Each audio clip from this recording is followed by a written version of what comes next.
अस्सलामु अलैकुम। Anglo Urdu high school Gujarati माध्यम कक्षा 10 विषय हिंदी काव्य 7 जन्मभूमि। साहित्य प्रकार कविता।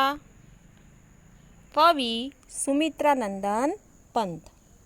तो बच्चों, इससे पहले के वीडियो में हमने जन्मभूमि काव्य का गान किया था, सुमित्रानंदन पंत जी के बारे में जानकारी प्राप्त की थी, उनके साहित्य के बारे में चर्चा की थी और इस काव्य में आने वाले सभी पात्र राम, लक्ष्मण, सीता, कृष्ण, अहल्या, सावित्री, राधा, इनके बारे में जाना था। हिमालय पर्वत के बारे में जानकारी प्राप्त की थी। शांति निकेतन जैसा तपोवन, उसके बारे में जाना था। तो आज हम इस वीडियो में काव्य का सारांश समझेंगे और इस काव्य के द्वारा हमें सुमित्रानंदन पंत जी क्या कहना चाहते हैं वह जानेंगे और काव्य को पढ़ेंगे। आपको अपनी कॉपी में शब्दार्थ का लेखन करना है। मैं जो भी शब्द का पठन करूं वह आपको मेरे साथ लिखना भी है।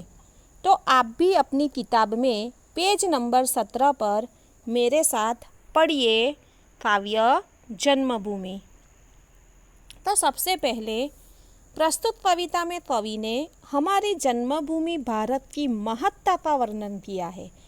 कवि ने देश के गौरव पर्वतराज हिमालय, गंगा यमुना जैसी पवित्र नदियों, राम, लक्ष्मण, श्री कृष्ण जैसे महापुरुषों तथा सीता, सावित्री एवं अहल्या जैसी महान नारियों व ध्यान, ज्ञान, मंत्र तथा वसुदेव कुटुंबकम की भावना का महत्व दर्शाते हुए जन्मभूमि को स्वर्ग से अधिक श्रेष्ठ बताया है। हमारी धरती कैसी है, सोने जैसी है, वह भी हमें बताया है।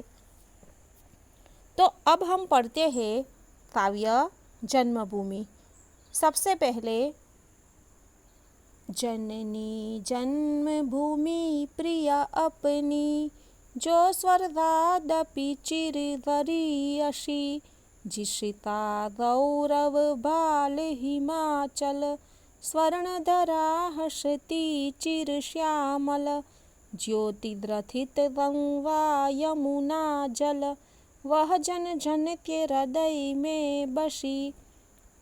यहाँ पर हमें बताया गया है, कवि हमारी जन्मभूमि भारत का गुणगान करते हुए कहते हैं कि हमारी जन्मभूमि भारत माता स्वर्ग से भी अधिक श्रेष्ठ है। जननी माता, जन्मभूमि वह स्थान या देश जहाँ किसी का जन्म हुआ हो। स्वर्गादपि यानी स्वर्ग से भी, गरीयसी श्रेष्ठ, चिर यानी बहुत। तो कवि हमें कहते हैं कि हमारी जो जन्मभूमि है वह जन्मभूमि भारत माता स्वर्ग से भी ज़्यादा सुंदर है, श्रेष्ठ है। जिसका गौरव भाल हिमाचल यानी गौरव यानी महत्व, बड़प्पन, भाल यानी मस्तक। हमारी मातृभूमि का जो मस्तक है कौन? हिमालय। तो हिमालय है जो देश का गौरव बढ़ा रहा है। स्वर्णधरा हसती चिर श्यामल, स्वर्ण यानी सोना, धरा यानी धरती, पृथ्वी, जमीन, हस्ती, चिर यानी यहाँ पर बहुत, श्यामल यानी सांवला, कुछ कुछ काला। तो यहाँ पर हमें धरती का महत्व बताया गया है। हमारे देश की धरती कैसी है वह बात हमें यहाँ पर बताई गई है। धरती जो है वह सोने जैसी है, वो श्याम रंग की है, जो अनाज सोना उगलकर हमें देती है। यहाँ पर हमारे देश की सुनहरी धरती सदा प्रफुल्लित और पुलकित रहती है, यह बात भी हमें बताई गई है। इसके बारे में कई गीत प्रचलित है। मेरे देश की धरती सोना उगले उगले हीरे मोती, मेरे देश की धरती, आप सभी ने सुना भी होगा। तो कई गीत धरती के बारे में बनाए गए हैं, कई फिल्मों में भी धरती के बारे में कई गाने बनाए गए हैं। आगे पढ़िए, ज्योति द्रथित गंगा यमुना जल, यानी हमारे देश की दो प्रमुख नदियाँ गंगा यमुना। हमारी मातृभूमि गंगा यमुना जैसी पवित्र नदियों के निर्मल जल से गूंथी हुई है। ज्योति द्रथित यानी ज्योति से गूंथा हुआ, जल यानी पानी, वह जन जन के हृदय में बसी ये नदियाँ हमारे देश के प्रत्येक व्यक्ति के हृदय में बसी हुई है। गंगा यमुना का जल हमें यह सीख देता है कि हमें रुकना नहीं है, हमें आगे बढ़ते रहना है। आगे पढ़िए, जिसे राम लक्ष्मण और सीता बना गए पद धूलि पुनीता, जहाँ कृष्ण ने गाई गीता, बजा अमर प्राणों में वंशी। वंशी यानी मुरली, गीता यानी भगवद गीता जो हिंदुओं का धर्म ग्रंथ माना जाता है। पुनीता यानी पवित्र, पद धूलि यानी पैरों की धूल। यहाँ पर हमें कवि कहते हैं कि हमारी मातृभूमि भारत वह भूमि है, हमारी जन्मभूमि राम लक्ष्मण और सीता माता के चरणों की धूल से पवित्र है। तो हमारी मातृभूमि भारत माता वह भूमि है जो मर्यादा पुरुषोत्तम राम, उनके भ्राता लक्ष्मण और सीता माता के चरणों की धूल से पवित्र है। और साथ ही हमें यह बताया गया है, धूलि यानी धूल, कि जहाँ कृष्ण ने गाई गीता, भगवान श्री कृष्ण ने भगवद गीता का उपदेश यहीं दिया था। बजा अमर प्राणों में बंसी, यानी इस भूमि पर भगवान श्री कृष्ण ने अपनी बंसी की धुन से जन जन के हृदय पर अपनी अमिट छाप छोड़ी है और उन्होंने भगवद गीता जैसे अमर काव्य की रचना कर लोगों को ज्ञान का उपदेश दिया है। कृष्ण ने अपनी बंसी को बजाकर कई जड़ प्राणों में चेतना भर दी है। ऐसी उनकी मुरली की धुन थी कि लोगों में चेतना का संचार हो जाता था। तो ऐसे महान पुरुषों की गाथाओं से हमारी जन्मभूमि भरी हुई है। ऐसे महान और मर्यादा पुरुषोत्तम राम लक्ष्मण श्री कृष्ण माता सीता ने इस भूमि पर जन्म लिया था और उन्हीं की चरण धूल से हमारी जो जन्मभूमि है वह पवित्र हो गई है। यहाँ पर हमें चित्र भी दिया गया है, राम लक्ष्मण सीता, भगवद गीता का चित्र दिया गया है जो हिंदुओं का धर्म ग्रंथ है, और श्री कृष्ण का भी चित्र दिया गया है। आगे पढ़िए, सावित्री राधा सी नारी, उतरी आभा देही प्यारी, शिला बनी तापस सुकुमारी, जड़ता बनी चेतना सरसी। तो यहाँ पर हमें बताया गया है कि भारत में अनेक महान नारियाँ हुई है। सीता, सावित्री और अहल्या की गणना महान नारियों में की जाती है।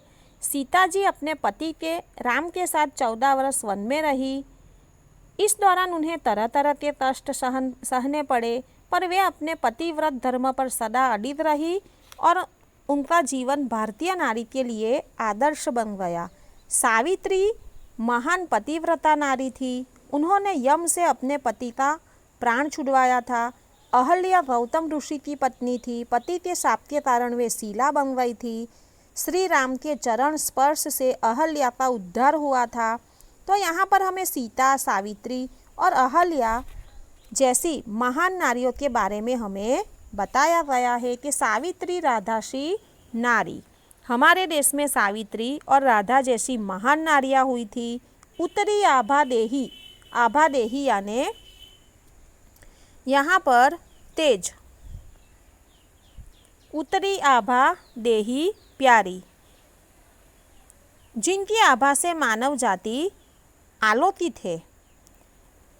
शीला बनी तापस्सु कुमारी, शीला यानी पत्थर न तापस कुमारी, अहल्या को तापस कुमारी यानी तपस्विनी कहा जाता है। जड़ता बनी चेतना सरसी, सुकुमारी यानी कोमल अंगों वाली, जड़ता यानी प्राण न होने का भाव, चेतना यानी प्राण युक्त।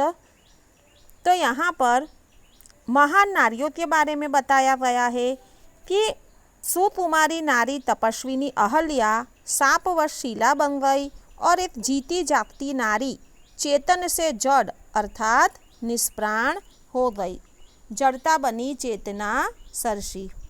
तो यहाँ पर इन पंक्तियों के द्वारा हमें कवि बताते हैं कि भारत में अनेक महान नारियाँ हुई है और यह सभी नारियाँ हमारे देश में हो गई थी, हमारे देश की महान नारियाँ थी। यहाँ पर चित्र भी है। सावित्री का है, सबसे पहले उन्होंने अपने पति की जान यमराज से बचाई थी। राधा का चित्र है और राम के चरण स्पर्श से शीला यानी पत्थर से वापस अपने स्त्री रूप में आई हुई अहल्या का चित्र बताया गया है। आगे पढ़िए। यहाँ पर चित्र है शांति निकेतन, नीचे ऋषिगण मुनिगण है और यहाँ पर रविंद्रनाथ टैगोर का चित्र दिया गया है जिन्होंने शांति निकेतन की स्थापना की थी। तो इसे पढ़ते हैं। शांति निकेतन जहाँ तपोवन, ध्यानावस्थित हो ऋषि मुनिगण, चिदनभ में करते थे विचरण, जहाँ सत्य की किरणें बरसी। शांति निकेतन जहाँ तपोवन। तो यहाँ पर शांति निकेतन क्या है? तो शांति निकेतन कहाँ पर आया हुआ है? मैंने आपको इसके पहले के वीडियो में इसके बारे में जानकारी दी है कि रविंद्रनाथ टैगोर ने शांति निकेतन बनाया था। रविंद्रनाथ टैगोर नोबेल पुरस्कार विजेता थे। उन्होंने कोलकाता से लगभग 180 किमी उत्तर में स्थित है यह इस शहर को प्रसिद्ध नोबेल पुरस्कार विजेता रविंद्रनाथ टैगोर ने बनाया था। तो वह शांति निकेतन एक तपोवन माना जाता है। तो शांति निकेतन जहाँ तपोवन अर्थात हमारी जन्मभूमि की महिमा निराली है। यहाँ शांति निकेतन जैसा तपोवन है। आगे पढ़िए। तपोवन यानी तपस्या करने का वन। ध्यानावस्थित हो ऋषि मुनिगण। ध्यानावस्थित यानी ध्यान में लगा हुआ, मुनिगण यानी मुनियों का समूह। जहाँ ज्ञानी ऋषि मुनि ध्यान मग्न होकर ज्ञान रूपी नभ मंडल में विचरण करते हैं। जो ध्यानावस्थित होकर शांति निकेतन तपोवन में तपस्या करते हैं, चीड नभ में करते थे विचरण। चीड यानी ज्ञान। तो यहाँ पर बताया गया है कि ज्ञान रूपी नभ मंडल में विचरण करते थे। कौन? ऋषि मुनिगण। जहाँ सत्य की किरणें बरसी। हमारा देश सत्य के प्रकाश से आलोकित है, अर्थात यहाँ सत्य का बोलबाला है। तो यहाँ बताया गया है कि हमारी जन्मभूमि की महिमा निराली है। शांति निकेतन जैसा तपोवन है जहाँ पर ऋषि मुनि ध्यान मग्न होकर ज्ञान रूपी नभ मंडल में विचरण करते हैं और हमारे देश में सत्य का बोलबाला है। आगे पढ़िए। आज युद्ध जड़ जड़ जग जीवन, पुनः करेगा मंत्रोच्चारण। वह वसुदेव बना कुटुंबकम, उसके मुख पर ज्योति नवल सी। जननी जन्मभूमि प्रिय अपनी, जो स्वर्गादपि चिरवरीयसी। समूचे विश्व पर युद्ध की छाया मंडरा रही है। आज युद्ध जर्जर जग जीवन। कवि कहते हैं कि आज समस्त विश्व के लोगों का जीवन युद्ध की विभीषिका से त्रस्त और जर्जर हो चुका है। युद्ध जर्जर यानी युद्ध से कमजोर हो चुका है। मंत्रोच्चारण यानी मंत्रों का उच्चारण करना, वसुदेव यानी पृथ्वी की तरह, कुटुंबकम यानी परिवार, ज्योति यानी प्रकाश, नवल यानी नवीन नई। कवि कहते हैं कि आज समस्त विश्व के लोगों का जीवन युद्ध की विभीषिका से त्रस्त और जर्जर हो चुका है। इस स्थिति में पुनः करेगा मंत्रोच्चारण। इस स्थिति में हमारा देश अपने मंत्रोच्चार से, हमारा देश मानव जाति को युद्ध से छुटकारा दिलाने के लिए आज मंत्रोच्चार कर समूचे विश्व में शांति का प्रचार करेगा। वह वसुदेव बना कुटुंबकम, उसके मुख पर ज्योति नवल सी, यानी वह पृथ्वी पर रहने वाले सभी लोगों को एक साथ मिलजुल कर रहने वाले एक विश्व परिवार की भावना का प्रचारक बन गया है। उसके मुख पर एक नई चमक है। कवि कहते हैं कि इस स्थिति में, यानी आज लोगों में युद्ध की दहशत फैली हुई है, लोगों का जीवन जर्जर हो चुका है। तो इस स्थिति में हमारा देश अपने मंत्रोच्चार से विश्व को शांति और वसुधैव कुटुंबकम का संदेश देगा। यहाँ पर जन्मभूमि के बारे में कवि ने हमने बहुत कुछ बताया है, आपने इसे समझा भी है और आपको अपनी कॉपी में शब्दार्थ लेखन करना है, काव्य का भी लेखन करना है। अब हम अगले वीडियो में इकाई 8 सुधा मूर्ति के बारे में पढ़ेंगे। धन्यवाद।